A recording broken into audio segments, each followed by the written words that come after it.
कौन आया साथ में? कहाँ है मीनू की मम्मी?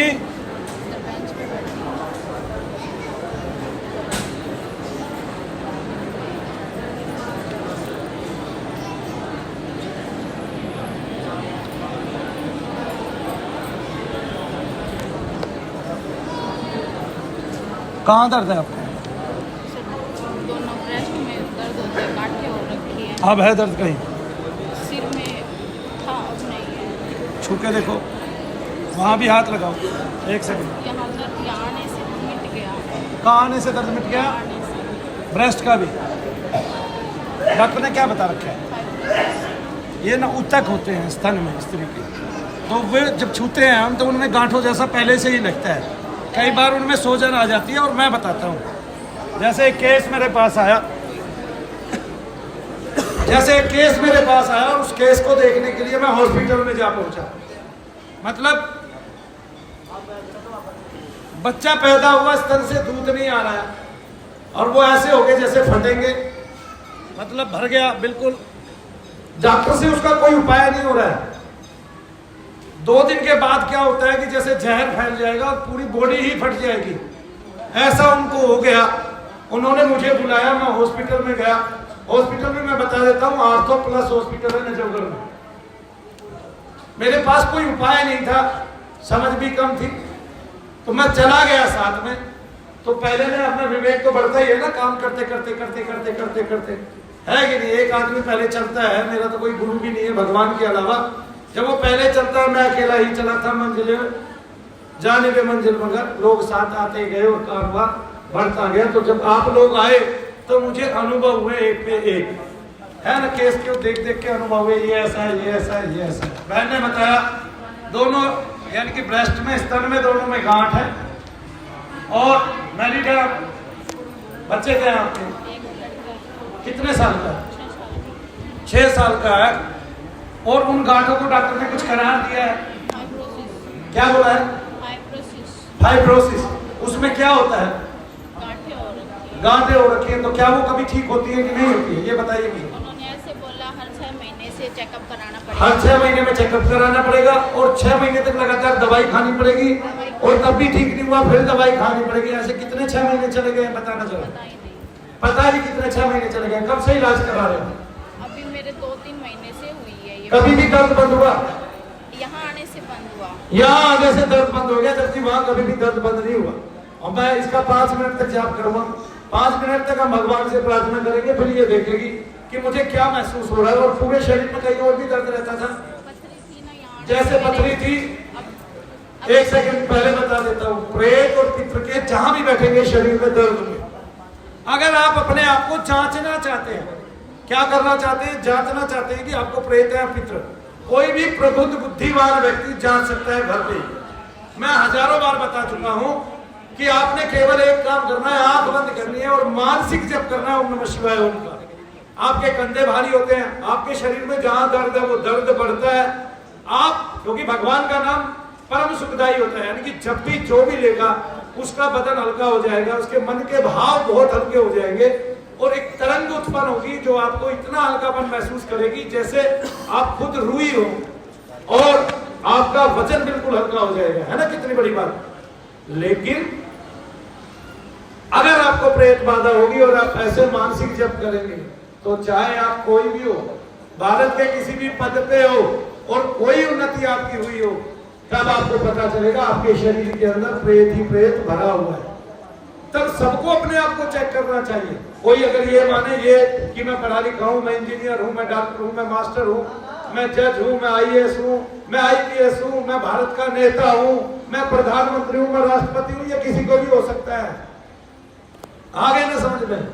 मतलब अगर मैं पूरी सांसद को चेक करूं और सांसद सदस्यों को चेक करूं तो कम से कम 20 को यही बाधा निकलेगी जो जगह जगह दर्द कर रही है।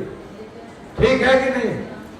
हाँ, वो तो भारत के एक प्रधानमंत्री चले गए, वरना उनको चेक करने पे पता चल सकता था उनके घुटनों में कुछ ऐसी प्रॉब्लम तो नहीं है।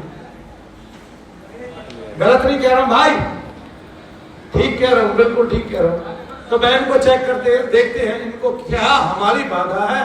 वैसे तो ये जब से आई है तब से उत्तरोत्तर इनका दर्द घट रहा है, कल के बाद से। कल आपका यज्ञ हुआ था, में एक बात सुनो, एक बात और, जो पथरी वाली बात थी वो भी मैं बता देता हूँ। पूरे शरीर में तकरीबन सबको पथरियां बनती है, लेकिन जब तक वो अपनी जगह से नहीं गिरती तब तक दर्द नहीं होता। वो जहां बनती है वहां पे दर्द तब तक नहीं होता जब तक वो उस जगह को छोड़ती नहीं है या वहां से नीचे की तरफ नहीं सरकती है। कितनी बड़ी बात है, इसको ध्यान से सुनिएगा। लेकिन जब हम टेस्ट कराते हैं, हमें पेट में कहीं भी दर्द होता है, अगर वो पेट से भी है तो डॉक्टर उसको पथरी से बता सकता है, क्योंकि डॉक्टर उसका चेकअप करेगा, उसको वो पथरियां दिखाई देगी। जबकि उन्होंने जगह नहीं छोड़ी है, लेकिन डॉक्टर उसका ऑपरेशन भी कर सकता है उस समय, जबकि आपको अभी उसकी कोई नीड नहीं थी, लेकिन आपको 1.5 लाख रुपए लगाना पड़ गया। और एक बात, अब दर्द अगर पेट से है तो फिर वो ऑपरेशन विफल है, क्योंकि उसके बाद भी आपको दर्द रहेगा उन पथरियों को निकालने के बाद भी। ये मेरी गारंटी है, लिख के देता हूँ, और मैं अपनी बात को सिद्ध करने में माहिर हूँ, और किसी भी हॉस्पिटल में जाके सिद्ध करने में माहिर हूँ। ऐसा नहीं यहीं बैठ के कर रहा हूँ, किसी भी हॉस्पिटल में दुनिया के, यानी कि किसी भी हॉस्पिटल में ले जाइए, उस हॉस्पिटल की एवरेज देख लीजिए, मुझे नीचे बैठा दीजिए, मैं 2 दिन सबका जब कर दूंगा, 2 दिन में इतने लोग ठीक हो जाएंगे जितने उन्होंने 100 दिन में भी नहीं सोचे थे। ये प्रभाव है, यानी कि जप का, यज्ञ का इतना प्रभाव है, यानी कि तप का फल आपको हमेशा मिलता है। ईश्वर आपकी ओर उन्मुख है, अगर आप ईश्वर की ओर उन्मुख है तो हम उस भगवान की ओर देखते हैं। इस बच्ची के लिए क्या नाम है आपका?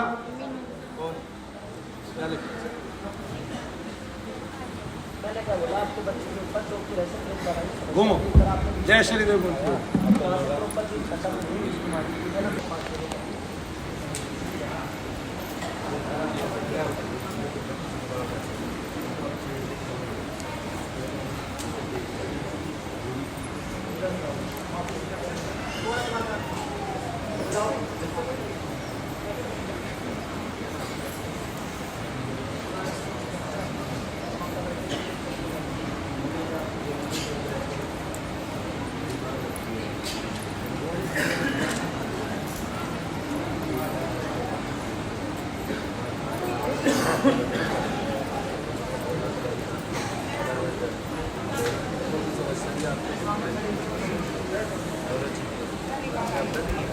हाँ बताए बीनू भाई। अब फिलहाल तो कोई दर्द नहीं है। तो जहाँ पे दर्द होता है दबा के देखें। सिर में हो रहा था, हाँ वो भी गायब हो गया। कंटिन्यू, रात को भी, कल भी, आज भी। और अब नहीं है, ये हो रहा था, ये भी गायब, गर्दन में भी हो रहा था, ये भी गायब, पथरी का भी गायब। ये ही घूमता है, मैंने तो पहले कहा यही घूमता है सब जगह। यही हृदय पे घूमता है, यही सर में घूमता है, यही कमर में घूमता है, यही पथरी का दर्द बनाता है, यही सब कुछ करता है। डॉक्टर इसकी तह तक नहीं जा पाते, और जितना इलाज कराते हैं आदमी उतना बीमार महसूस करता है। दवाई खाई जितनी ज्यादा हुई, जितने ज्यादा दवाई खाई उतना ज्यादा हुआ। कौन से हॉस्पिटल में गए थे? हॉस्पिटल नहीं, वैसे दवाई ली थी मैंने। लेकिन लास्ट में ऑपरेशन बता दिया कि लास्ट में ऑपरेशन बता दिया। किस चीज का? पित्त की थैली निकलेगी। पित्त की थैली कहाँ निकलेगी? ये डॉक्टर अपना पित्ताशय क्यों नहीं निकालते? पित्त की थैली निकाल दिया मतलब अब ये बीमार रहेगी, डॉक्टरों को पैसा देती रहेगी। एक काम करो मेडिकल वालों, सबकी पित्त की थैली निकाल दो, सालों में किसी के रोटी नहीं पचेगी ठीक से, है कि नहीं? अपना पित्ताशय क्यों नहीं निकालते? पित्त की थैली। अगर पित्त की थैली में पथरी है तो वो डॉक्टरों के नहीं होती है क्या? सारी सामान्य आदमियों की होगी, सामान्य आदमियों की होगी, सबकी, डॉक्टर के नहीं होगी पित्त की थैली। यहाँ पर आने से मैंने दवाई बंद कर दी। यहाँ पर आने से दवाई बंद कर दी, पित्त की थैली में अब दर्द भी नहीं है। ऐसे ही पहले कम से कम 3 महीनों ने आगे मेरे कान में कह दिया कि पित्त की थैली का जो दर्द होता था कभी नहीं होता। उसके बाद से खूब खाना खा रही है, खूब पच रहे। कहाँ गया भाई? मैं पित्त की थैली को अंदर से देख के उसकी पथरी निकालता हूँ क्या? नहीं, जिस थैली में से अपने आप पित्त रिश्ता रहता है, आपकी एक उल्टी में आ जाते हैं, उसी थैली में से उल्टी में पथरी भी आ जाएगी। नहीं समझे आप? अरे भाई आप कई बार उल्टी करते हो, कई बार ज्यादा खा लेते हो, कितना पित्त निकलता है? वो कहाँ से निकलता है? पित्त की थैली में से ही तो निकलता है। तो पथरी में से पथरी भी निकल जाएगी, पित्त की थैली में से पित्त निकलेगा तो एक दिन मुंह में आके गिर जाएगी। खूब उल्टी कर लो छिक्के, नहीं आया समझ में? भाई नॉर्मल सी बात है ना, जैसे पीपल के पेड़ वाली बात है। तो फिर डॉक्टर अपनी पित्त की थैली का कभी ऑपरेशन क्यों नहीं करता है? किसी एक डॉक्टर को बता दीजिए हिंदुस्तान के जिसकी पित्त की थैली का ऑपरेशन हुआ है। इनको शर्म नहीं आती है, बस इतना काम हो गया है। इनको शर्म आनी बंद हो गई है। ये ऐसी जगह पे पहुंच गए हैं जहां शर्म तो है नहीं और कहने को भगवान मानेंगे। हम बहुत अंधविश्वासी हैं, डॉक्टरों पे आंख बंद करके विश्वास करते हैं, अपनी संस्कृति पे नहीं करते, अपनी सभ्यता पे नहीं करते। ये नहीं सोचते कि भगवान ने भी यज्ञ किया सब कुछ प्राप्त करने के लिए, यश, आरोग्य, वृद्धि, आगे न बल सब प्राप्त करने के लिए, वस्त्र, अस्त्र, शस्त्र सब प्राप्त करने के लिए। तो क्या किया? यज्ञ किया। क्या किया? फिर हम इतने अंधे हो चुके हैं, उस डॉक्टर पर भगवान मानते हैं, उसको 10,000 रुपए कम हो जाए, उस भगवान की औकात का पता चल जाएगा, धक्के मार के बाहर निकाल देंगे तुम्हें हॉस्पिटल से, अगर तुम्हारे देने लेने में 10,000 रुपए कम हो तो, है ना? इतना अंधविश्वास कि वो पेट काट रहा है, हम जाके भी नहीं देख रहे पेट काट रहा है, निकाल क्या रहा है, ऐसा अंधविश्वास नहीं समझ में। उसने जो कह दिया भाई तेरा मरीज यूं मर गया तो मर गया, अब कुछ नहीं कर सकते, वो भगवान है ना, उसने साइन ले लिया भाई तुम्हारा मरेगा गिरेगा, मेरा कुछ नहीं। कितना बड़ा भगवान है, देखो साइन पहले ही ले लिए, बोला तुम मर गिर कुछ हो, ऐसा। ये होता है अंधविश्वास। अपनी भक्ति पे, अपने भगवान पे अंधविश्वास नहीं होता, पूर्ण विश्वास होता है। बोलो शनिदेव महाराज की। ऐसे अंधविश्वास को पहचानो, अंधविश्वास में बढ़ो मत। मनु भैया दूध का दूध, पानी का पानी करते हैं, मैंने इसको कहा नहीं है, रुपए नहीं दिए सबके सामने, और तुम खुद उसमें शामिल हो, तुम्हारा भी नंबर आता है। दिन में 25-25, 50-50 लोगों को ऐसे भी देखता हूँ, यज्ञ करके भी देखता हूँ, फिर तब समझ में तो आता होगा ना इसका मतलब कहाँ झूठ है, कहाँ पानी मरता है, कहाँ पानी मरता है। तो एक दिन हिंदुस्तान के सारे डॉक्टर आके बैठ जाए यहाँ बेंच पे और कहे मनु भैया करके दिखाएं, तब मनु भैया की औकात का पता चलेगा, क्योंकि मनु भैया उस टाइम भी करके दिखा रहे होंगे ऐसे ही। तब समझ में आ जाएगा कि आपकी मशीनें कितनी झूठी है और आपका परीक्षण कितना झूठा है, कि आप जो बीमारी बताते हो वो बीमारी होती नहीं है।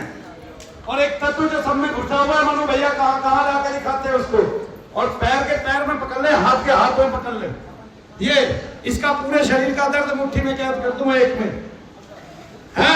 और एक बात और, एक चमत्कार और दिखा दूं कि मुट्ठी में से सामान निकाला तो दर्द वही वापिस हो गया, और मुट्ठी में सामान बंद है तो दर्द मुट्ठी में है केवल, और जला दिया तो दर्द बहुत कम हो गया, यानी कि जितना हिस्सा जल गया उस तत्व का उतना ही दर्द कम होता चला गया।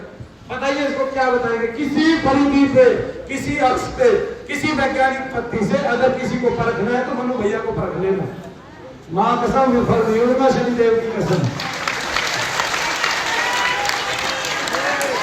अच्छा और एक बात है ना, सत्य की कोई परीक्षा नहीं लेने आता, सबको पता है तो सत्य है, असत्य है ही नहीं भाई, तो इसलिए कोई परीक्षा लेने आया ही नहीं। ठीक है, एक जज साहब बैठे हुए फैसला वही कर देंगे आज हमारा। बोलिए शनिदेव महाराज की, शंकर भगवान की, बोलो बजरंगबली महाराज की जय शनिदेव।